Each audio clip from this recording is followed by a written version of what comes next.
Hey there friends, it's Spramani with Nature of Art. So I wanted to jump back on and start talking about my Walmart challenge. If you have not checked that out, I decided to do a Walmart challenge to show teachers and parents that you can actually teach art literacy with very inexpensive art materials. So if you're not aware of what I'm doing here, I've talked about it a couple times in my blog. I've decided to jump on today and show you some more lessons. Last week in the newsletter, in my personal newsletter that I send out every week, I was talking about how to make lines. And so today I wanted to jump back on and show you some more ideas. I've been behind in my schedule and getting these lessons out. I've got a lot of things going on here at home with summer and just personal things happening here. So apologize for not getting those out. I know I said I was going to have those out the next day, but here I am.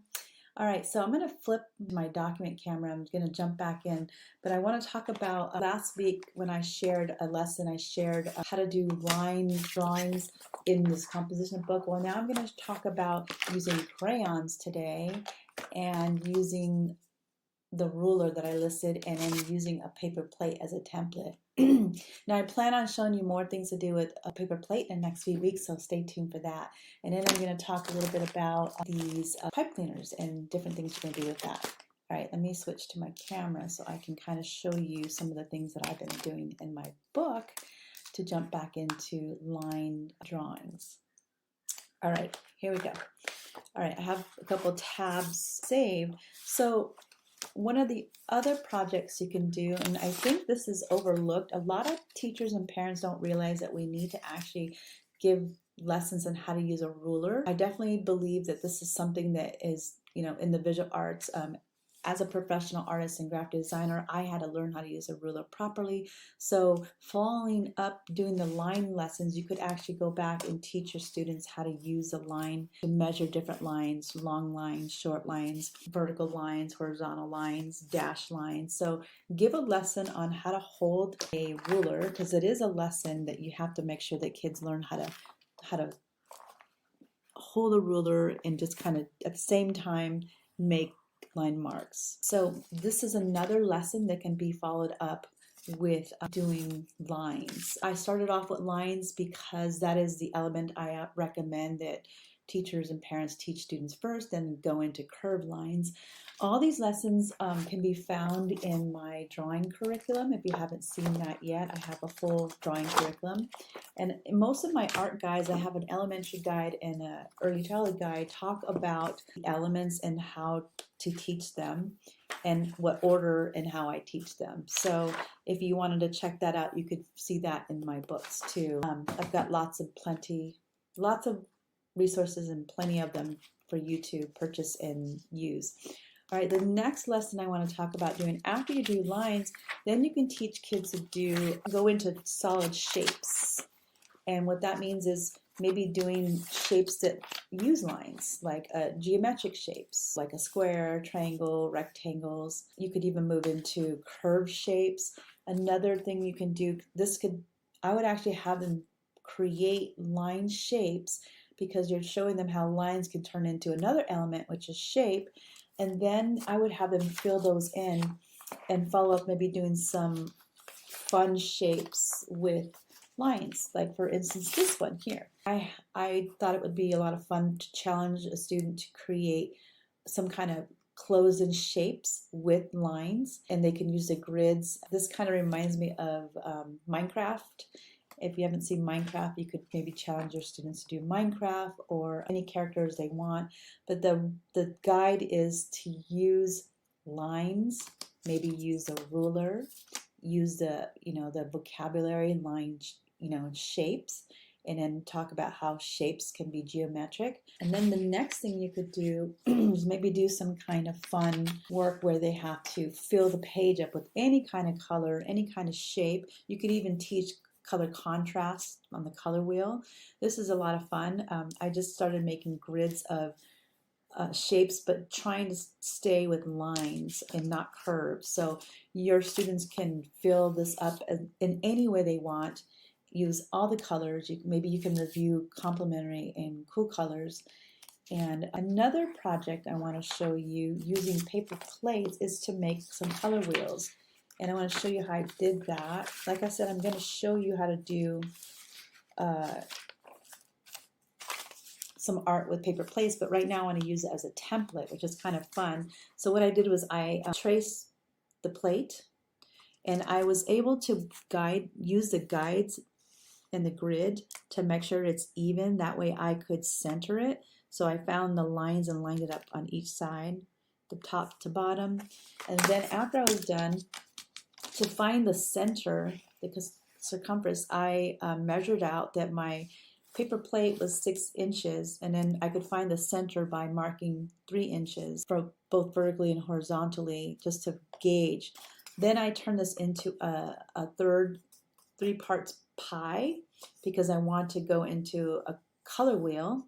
So you could do that, which is a lot of fun, and you can do this with a pencil and erase it. This is challenging in itself. This is a lesson by itself. I would actually just have your student make one and leave it alone, and then go back and create another one. Then the next lesson would be to fill it up with primary colors, and that's using this medium of crayons. Now, I know a lot of parents and teachers don't use crayons as art, and that was the challenge that I wanted to show you, that you can actually use basic mediums to teach very important, art concepts. And crayons, believe it or not, were used by professional artists, thousands of years ago, when we started actually figuring out how to make wax and pigmented mediums. So there's a lot of famous crayon artists. If you actually type into YouTube or online, you can actually find beautiful artwork done with just crayons. But I don't want you to shy away from crayons, because a lot of people buy boxes of crayons, they put them out, and they expect their students to know what to do. I did make a video on how to actually use crayons to teach color theory lessons, and I'll attach that link at the bottom of this newsletter so you can check it out and see what I said on that. But what I would do here is find the primary colors. I don't know what happened to my yellow. I think I used it all up, which are red, yellow, and blue, and have your students fill it out. Now, it seems like this is so basic, but the actual idea of actually coloring and filling out takes a long time, and that's kind of what the idea is. It gives children the time to process and understand, the primary colors. Another fun thing with this is you can actually teach kids how to shade by not making streaky lines, and teaching them how to use a crayon by circulating. But the process of just taking the time to do this, it really reinforces, what those primary colors are, and then they can write it in their book, primary colors. And then the next lesson you could do is turning that into taking these lines and then dividing them into 6 parts, and then they can do their secondary colors. Now, don't have them fine green and fill that green. You actually want to use the primaries to make that secondary color. So what I mean by that is fill in the blue, fill in the yellow, and then lightly fill in the blue like I did here, and then go over it with yellow, and you will actually see that combining the colors of wax will actually give you a secondary color. This is so important. I have to stress is I see a lot of people online just showing students how to identify primaries, but the concept, the dynamic of them actually seeing it appear in front of them is the lesson. And when you go to wet mediums, they'll really understand that. So try not to cheat and say, okay, fill in a green. You want them to go through that process. I did the same thing here with red and yellow. I actually took red and lightly covered it in, and I'll show you, just to show you on a different page how that happens, is I just lightly shaded. And if I go over, this is an actual true yellow, but it'll do the same thing. It'll give me a secondary color. You'll see that it's transforming into a secondary color, orange.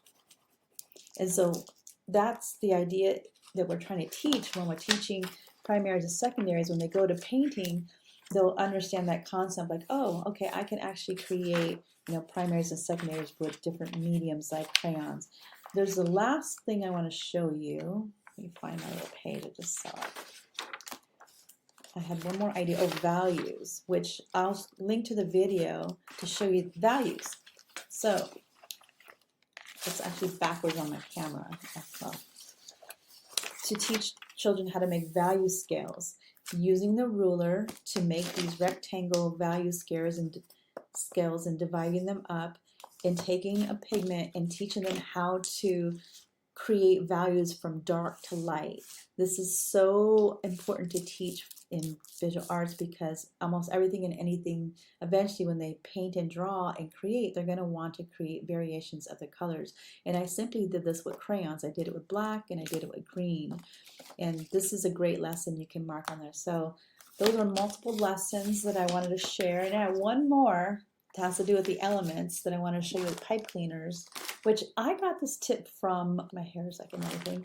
I got this tip from one of the leaders that created the STEM movement. I can't remember her name offhand. It's Georgette. I can't remember her last name, but she's the lady who founded STEAM, took STEM from STEAM. She had this idea in one of her videos on how to give children pipe cleaners and just kind of let them design and create with them. One of the tips that she said, which it just blew my mind, was that they're so quiet. They don't make a lot of noise, and that pipe cleaners can be so much fun for kids. So recently I was in Portland and I did a live training with some teachers, and I gave all the teachers some pipe cleaners, and I asked them to just kind of work quietly as I was presenting my lecture. And then I told them, by the way, I couldn't hear you working because these things were so quiet. And I know sometimes we want our students just to work quietly. These are so quiet. So what can we do with pipe cleaners? Well, you can actually teach the elements, and then you can teach students to create shapes and fun projects. So let me show you what I did with them here. You can actually reinforce those line elements by having children not just draw zigzags, but create zigzags or wavy lines or squiggly lines. Let me see, they're all stuck together. I created these wavy lines so you can reinforce the lines that they created by making these, and they're real easy and malleable to work with. Then you can challenge them to go into some more harder forms like spiral, and then you can go into create some shapes like a diamond and a circle and a triangle and a square. So you can have students work on that. Then after that, you can follow up with creating, some fun projects like flowers and animals.